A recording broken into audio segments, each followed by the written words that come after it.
Hi, for this card design we are going to create a very simple fancy fold card that opens like so. It's a bit of a reverse Z fold card in that it looks like when you stand and look at it from a bird's eye view and you look down on it, it's the opposite way round of a Z. Really simple design, looks great with any combination of papers and for any occasion, so I do hope you enjoy putting this one together.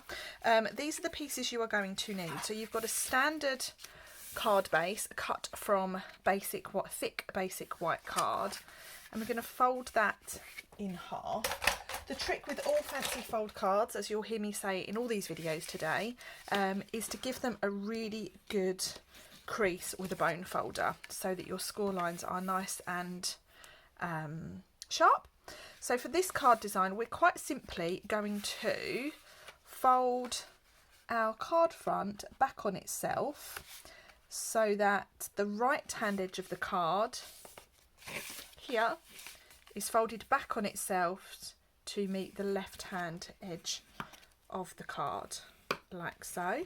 Okay, so we then have our reverse Z fold like so. Really straightforward.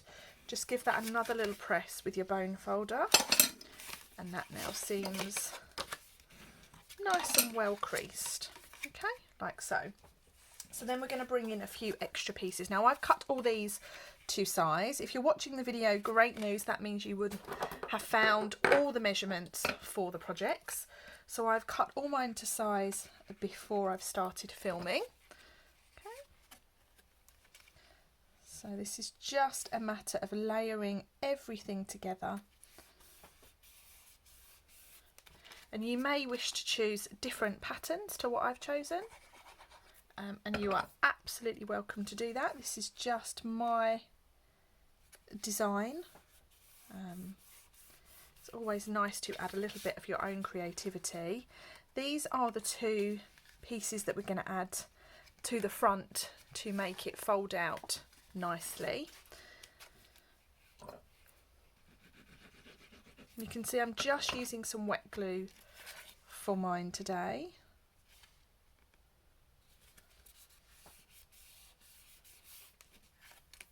So.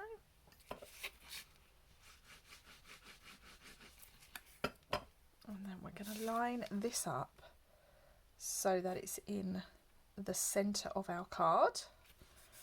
Give that a nice firm press. I have this piece here that's been cut using the Stitched So Sweetly dies. It's a great size.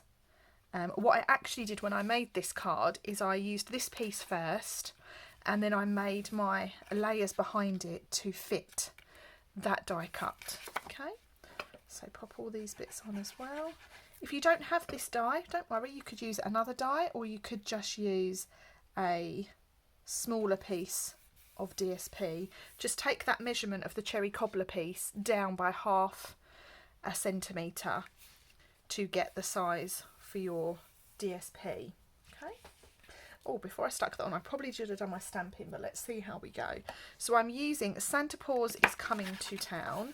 So if I fold that back out, we've then got a nice flat surface underneath. Okay. And what I'm going to do is I'm going to stamp this about there, and I'm stamping with cherry cobbler ink to match our cardstock that we've used. And then I've got my little doggy that I'm going to pop on. I'm going to add him to the card with a dimensional, just so we've got a little bit of depth on our card there. And then what I have done is I have cut out 3 little balls from the designer series paper that I'm now just going to attach to my card front just randomly. So we'll have one up here, we'll have one over here, and we'll have another down here. I do like to add things to my cards either in 3s or 5s. I do like an odd number.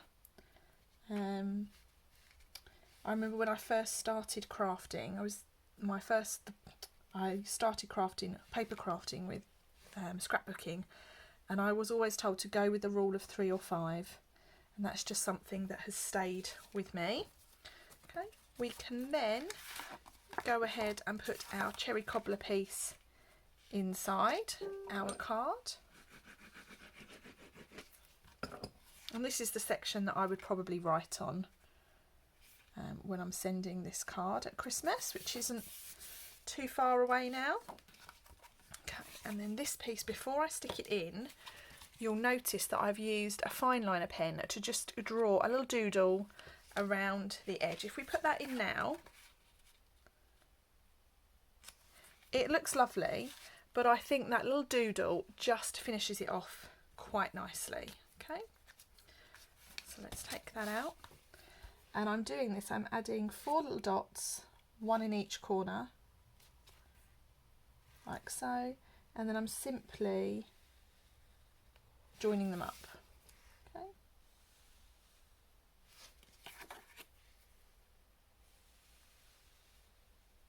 And you can do this with a ruler if you wish,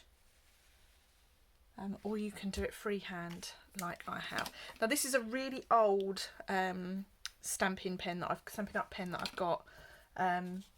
You can also use the basic black Stampin' Right markers, or if you've just got a black fine liner, that would also work really nicely as well.